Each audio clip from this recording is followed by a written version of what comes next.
La description, c'est l'endroit où tout se joue. Ton titre et ta couverture ont fait le job. Ils ont attiré un clic. Maintenant, ton lecteur est sur ta fiche et il décide en quelques secondes s'il achète ou s'il part. Et là, tout se joue sur deux choses. Tes mots et tes images. L'erreur que je vois partout, les auteurs écrivent un résumé du livre. Mauvaise idée. Un résumé, ça n'a jamais vendu un livre. Ce que ton lecteur veut savoir, c'est: est-ce que ce livre est pour moi? Qu'est-ce que ça va changer pour moi? Une bonne description, c'est une mini page de vente. Dès la première ligne, tu dois frapper fort. Parle à sa douleur ou à son désir. Par exemple, vous galérez à trouver le temps de cuisiner? Ou alors, et si vous pouviez parler anglais couramment en 3 mois? Ça accroche. Ensuite, il faut enchaîner avec les bénéfices, pas les caractéristiques. Ne dis pas 200 pages, illustration couleur. Ça, tout le monde s'en fiche. Donne-lui envie. Par exemple, apprenez en 4 semaines à parler avec confiance.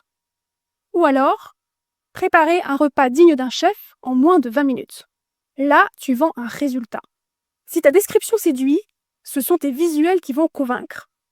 C'est là que le contenu à plus entre en jeu. Si les gros vendeurs l'utilisent tous, ce n'est pas pour rien. C'est une arme redoutable. Le contenu à plus, c'est ton argumentaire visuel. Sur Amazon, ce sont les images qu'il faut vendre. Les mots rassurent, mais ce sont les visuels qui déclenchent l'achat. Alors ton objectif, ici, c'est de raconter une histoire en images. Faire vivre une transformation. Apporter de la preuve sociale. Projeter ton lecteur dans le résultat. Créer une ambiance qui lui donne envie de passer à l'action. Pense-le comme une vitrine.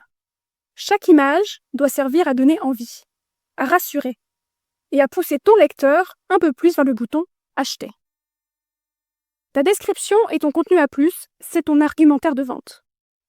Mais même la meilleure description ne sert à rien si personne ne trouve ton livre.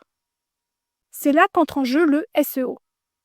Et tu vas voir que c'est beaucoup plus stratégique que de balancer quelques mots-clés au hasard.